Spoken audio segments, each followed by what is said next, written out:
আছেন? আশা করি সবাই ভালো আছেন। আমিও খুব ভালো আছি। এই সকালবেলায় নিয়ে চলে এসেছি ফুচকা। আপনারা এতে জানাতে ব্লগ বানাতে জানি না কীরকম বানাতে হয়। আপনারা প্রথম থেকে লাস্ট পর্যন্ত দেখতে থাকুন ফুচকা বানানো।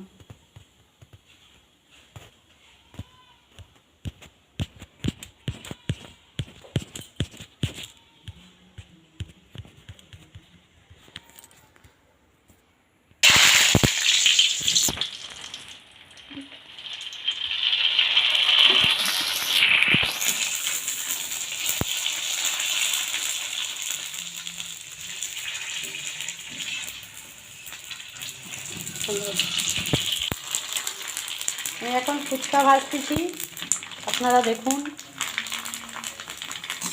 ফুচকাগুলো কীরকমই গোল গোল গোল গোল গোল গোল হয়েছে,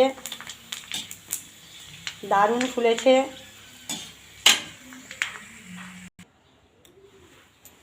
এই যে এখন টক জল বানাচ্ছি আমি। এই যে আমি টক জল বানাচ্ছি। এরপরে ফুচকা তো ভাজা হয়ে গেছে, এটা টক জল তেঁতুল দিয়েছি। এটা আলু মাখাবো, ধনেপাতা নিয়েছি, কাঁচা লঙ্কা নিয়েছি, পেঁয়াজ নিয়েছি। এতে আছে জিরা গুঁড়ো, লঙ্কা গুঁড়ো, এটা আছে বিট লবণ, সব। ফুচকা বানানো কমপ্লিট হয়ে গেছে। এবারে দেখুন এইটা আলু মাখা,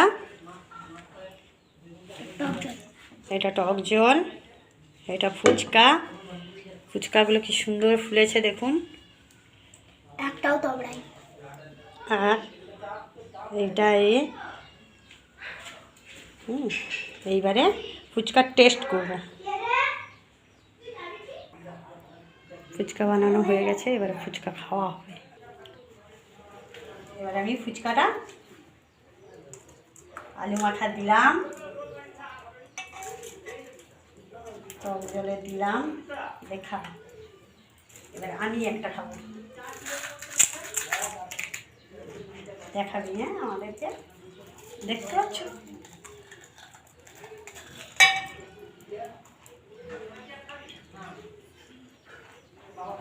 হেভি লাগছে, হ্যাঁ বলো।